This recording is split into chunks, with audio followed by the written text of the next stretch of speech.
Bismillahirrahmanirrahim. Assalamualaikum warahmatullahi wabarakatuh.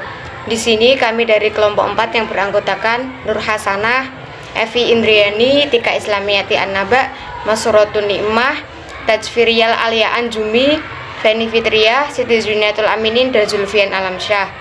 Di sini kami akan menjelaskan tugas yang berupa resum analisis regresi sederhana. Yang pertama, saya Masratun Nikmah akan menjelaskan tentang sejarah regresi. Penemunya adalah Pak Sir Francis Galton pada tahun 1877. Melalui publikasinya, dia melakukan penelitian terhadap tinggi badan dari orang tua dan anak laki-lakinya. Secara logika, kalau kita punya orang tua yang tinggi, maka anaknya juga akan tinggi. Tetapi kalau tinggi badan orang tuanya agak rendah, maka anaknya juga tinggi badannya akan rendah. Tetapi ternyata berdasarkan penemuan atau penelitian ini, distribusi tinggi badan dalam satu populasi tidak berubah secara mencolok dari generasi ke generasi. Jadi nanti ada kecenderungan bahwa tinggi badan rata-rata dari populasi itu sebenarnya bukan yang sangat tinggi atau setengah pendek, tetapi malah yang di tengah-tengah. Jadi ada kemungkinan belum tentu orang tua yang punya tinggi badan lebih tinggi itu anaknya juga lebih tinggi, dan sebaliknya. Bisa jadi yang tinggi orang tuanya anaknya lebih pendek dan sebaliknya juga. Makanya di sini muncul kata regres yang artinya mundur.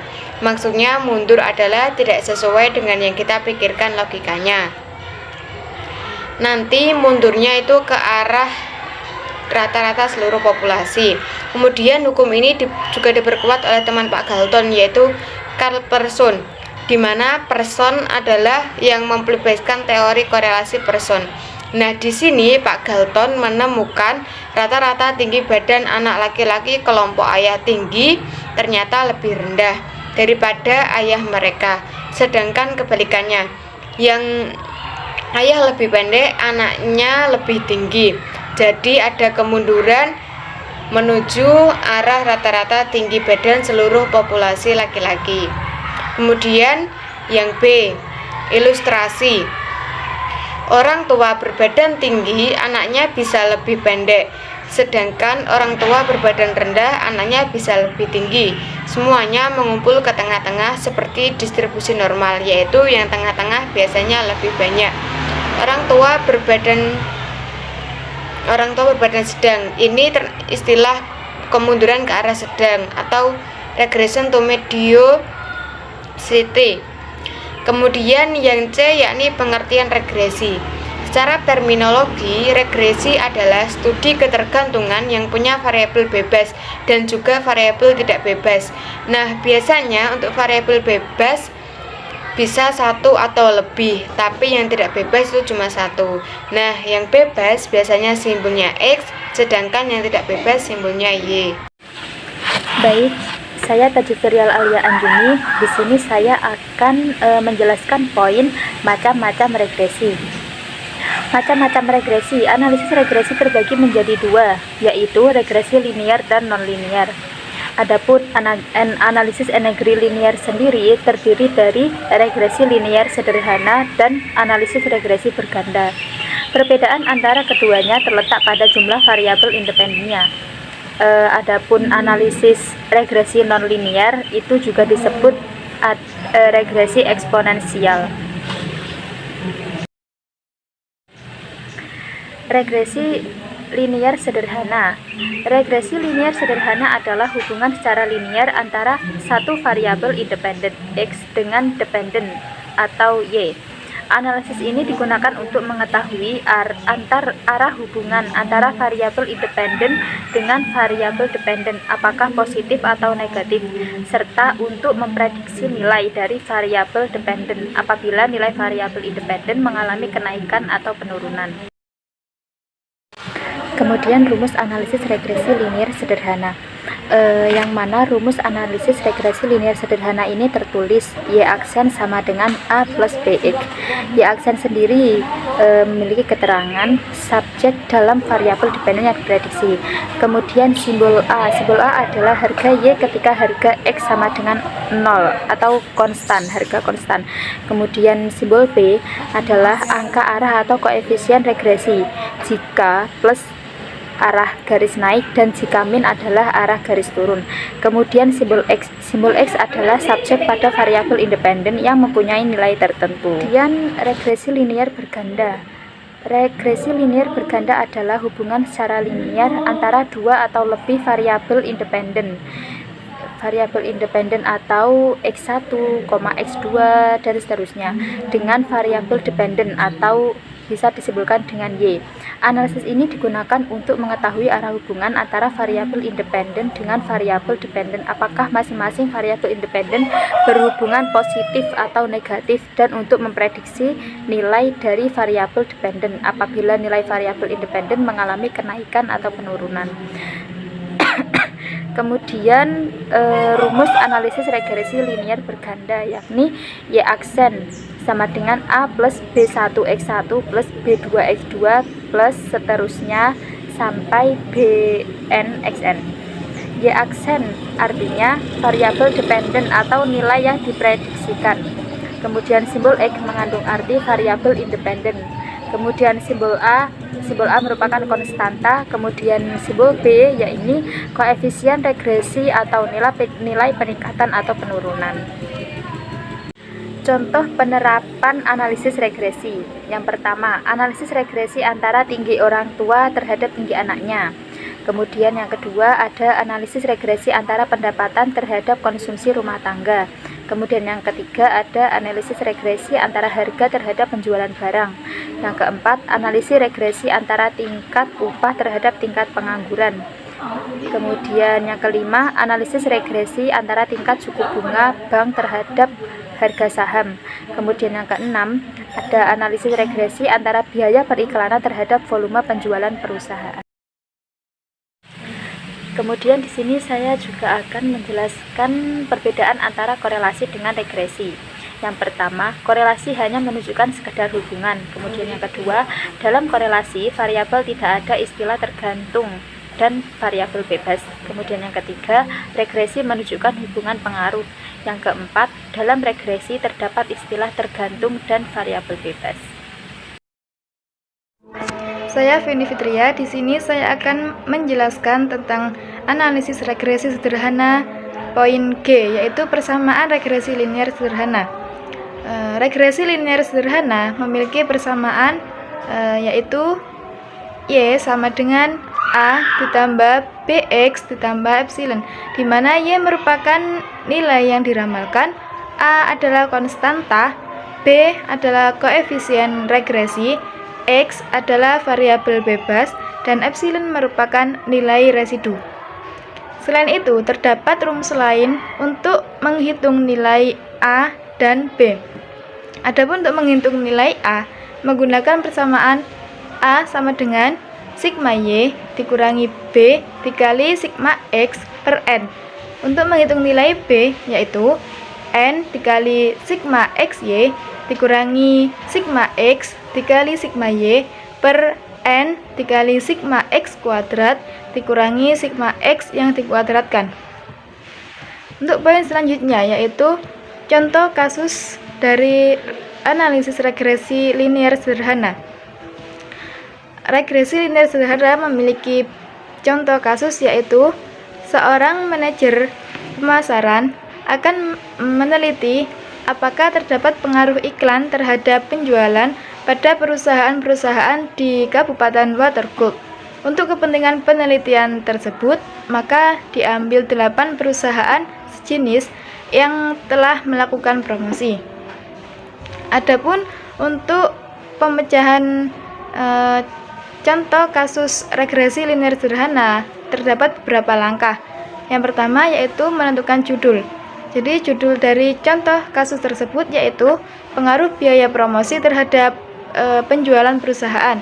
Langkah yang kedua yaitu pertanyaan penelitian. Pertanyaannya yakni apakah terdapat pengaruh positif biaya promosi terhadap penjualan perusahaan?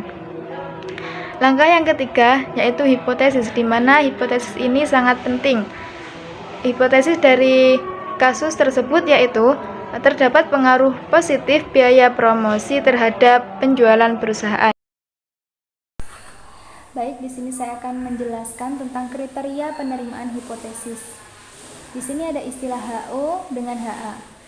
HO yaitu tidak terdapat pengaruh positif biaya iklan terhadap penjualan perusahaan. Sedangkan HA yaitu terdapat pengaruh positif biaya iklan terhadap penjualan perusahaan. Nah, HO diterima jika B lebih kecil dari 0 atau T hitung lebih kecil dari tabel. Sedangkan HA diterima jika B lebih besar dari 0, T hitung lebih besar dari tabel. Di sini ada sampelnya 8 perusahaan. Bisa kita lihat data yang sudah dikumpulkan. Di sini ada penjualan dari beberapa perusahaan, dari 8 perusahaan tadi. Ada penjualan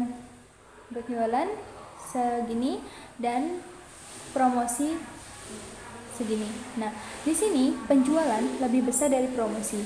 Berarti HA diterima karena B lebih besar dari 0. Nah, selanjutnya yaitu analisis data. Analisis data ini kita membutuhkan perhitungan. Perhitungannya di antara lain yaitu yang pertama persamaan regresi, yang kedua nilai prediksi, yang ketiga koefisiensi determinasi, yang keempat kesalahan baku estimasi, yang kelima kesalahan baku koefisien regresinya, yang selanjutnya nilai F hitung, yang selanjutnya nilai T hitung, dan yang terakhir adalah kesimpulan. Oke,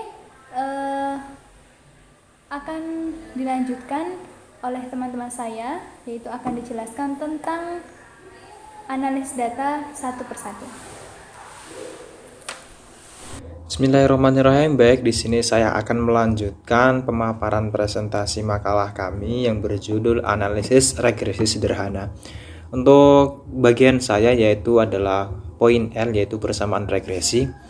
Jadi teman-teman bisa lihat makalahnya ya, yaitu untuk persamaan regresi teman-teman harus membuat tabel, di mana tabel tersebut ada 5 kolom. Untuk kolom yang pertama adalah kolom Y, kemudian kolom kedua adalah nilai X, dan kolom ketiga adalah nilai XY, dan kolom keempat adalah nilai X kuadrat, kemudian kolom terakhir yaitu nilai Y kuadrat.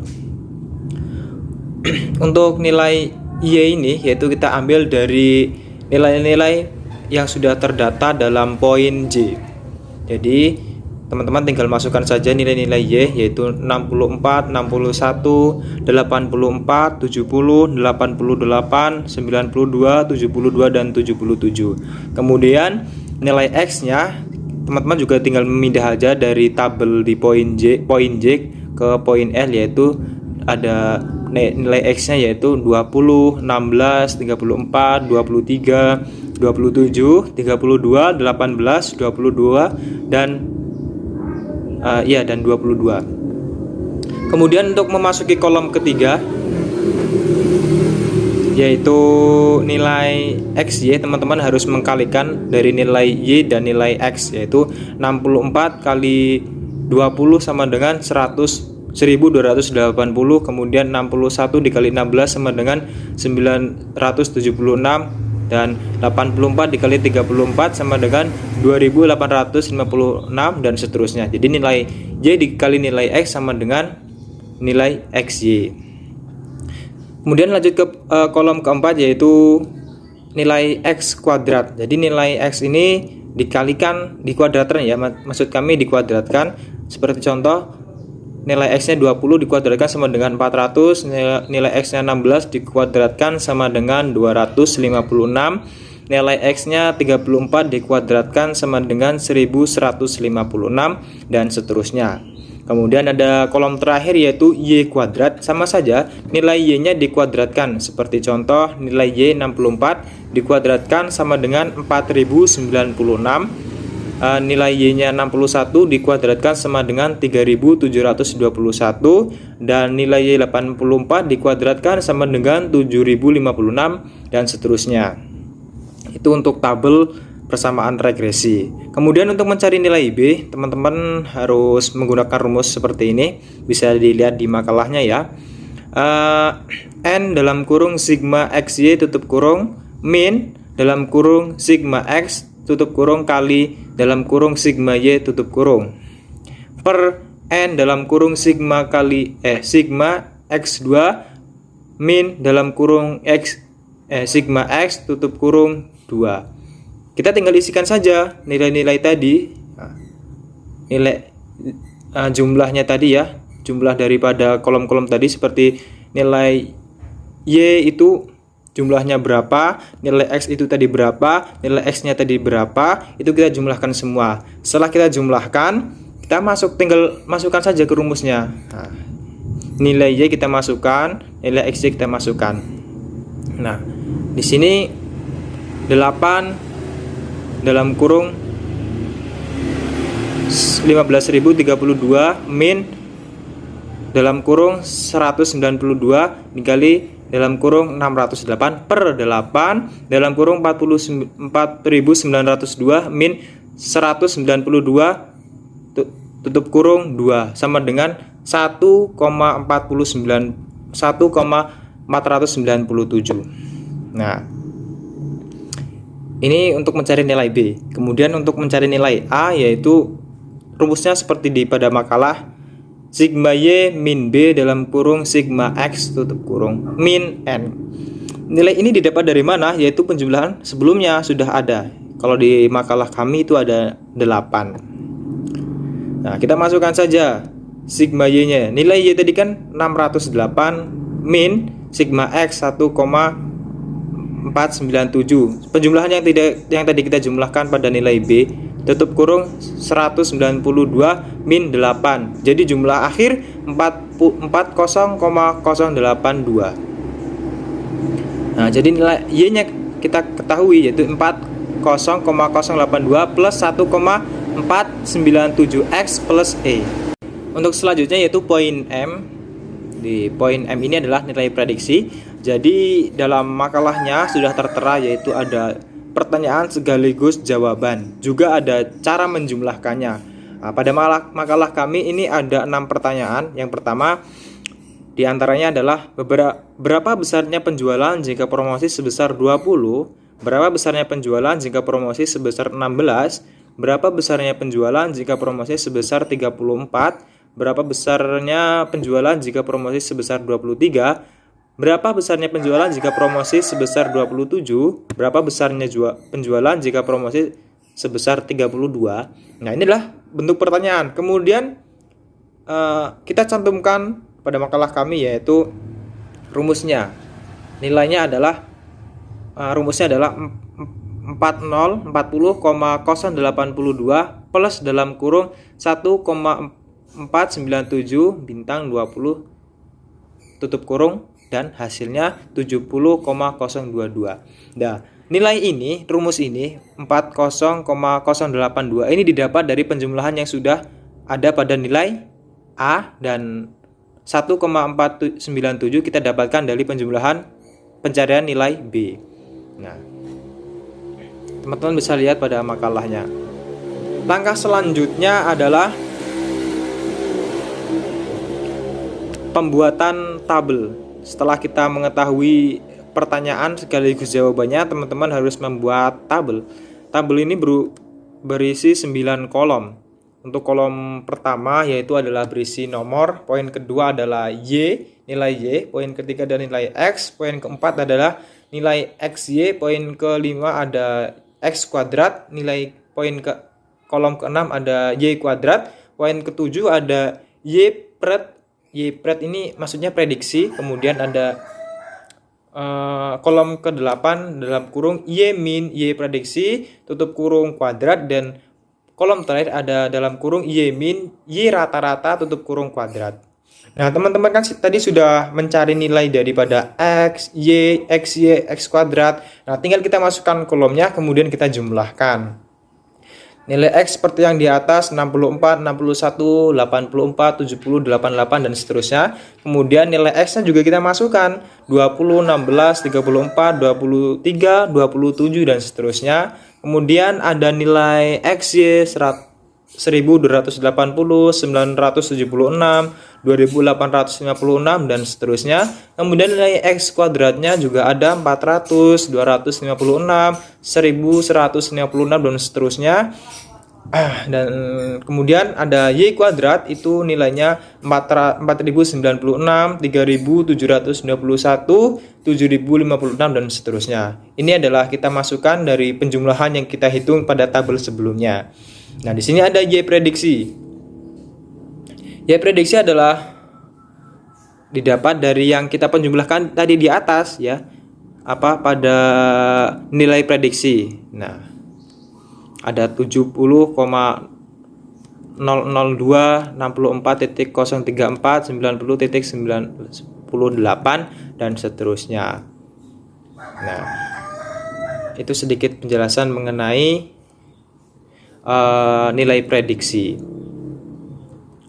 Nah, setelah kita masukkan, setelah kita ketahui jumlahnya nilai prediksi dan nilai rata-rata, kita jumlahkan semuanya. Jadi hasil akhir bisa teman-teman lihat pada makalah, nilai Y itu 608, nilai X 1192 dan nilai XY 15032 dan seterusnya. Baik. Untuk poin koefisien determinasi akan dilanjutkan oleh teman kami. Saya Siti Zuniatul Amin. Penjelasan yang selanjutnya yaitu mengenai koefisien determinasi.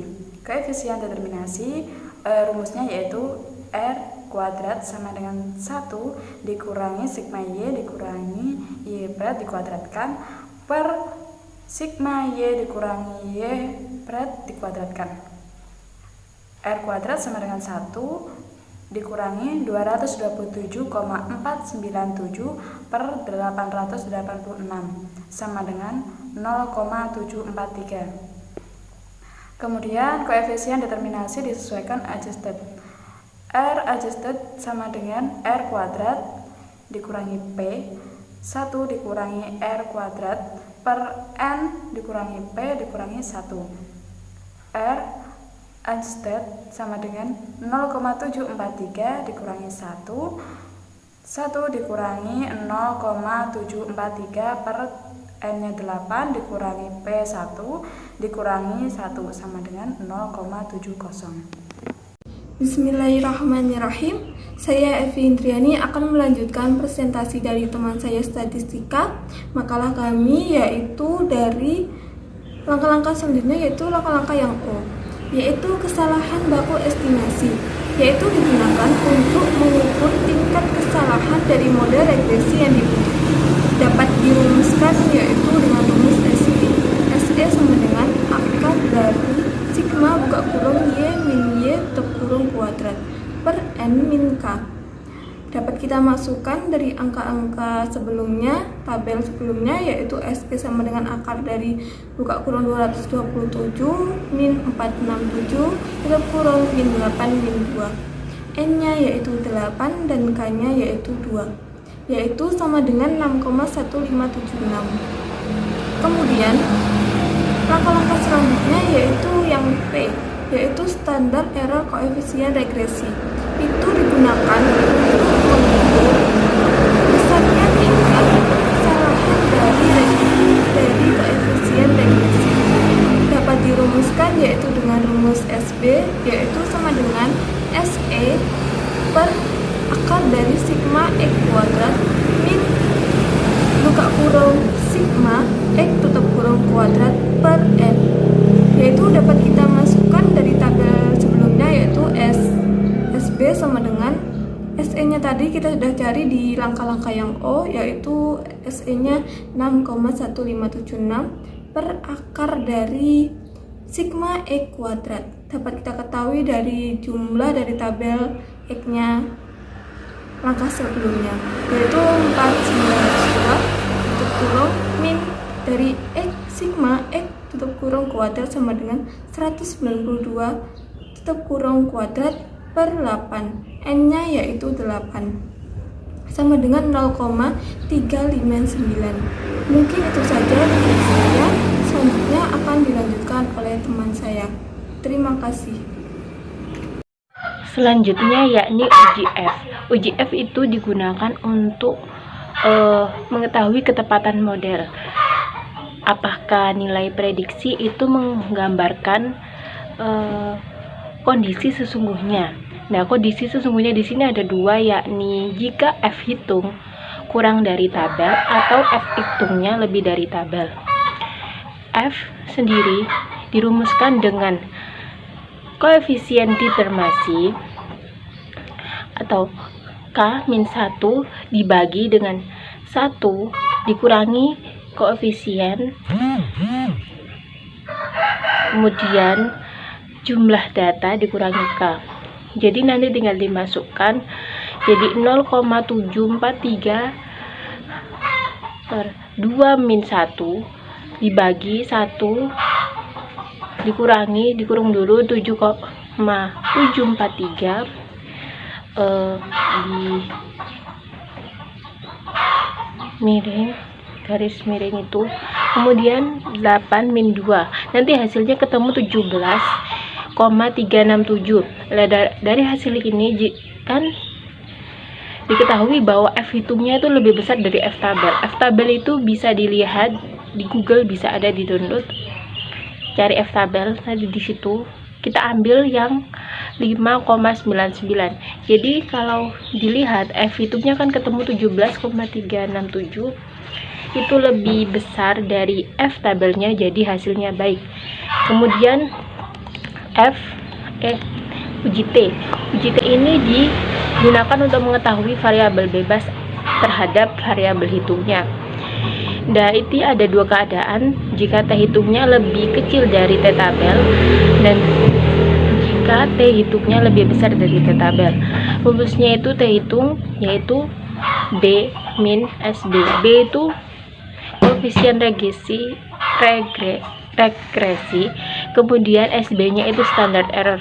Jadi tinggal dimasukkan saja, B-nya itu 1,497 dibagi standard error yang sudah dihitung di sebelumnya, yaitu 0,359. Jadi hasilnya nanti 4,167. Lah, karena kehitungnya 4,167 dan T tabel itu kita ambil yang 1,943, maka HA-nya itu akan ada pengaruh. Jadi iklannya itu nanti berpengaruh terhadap penjualan.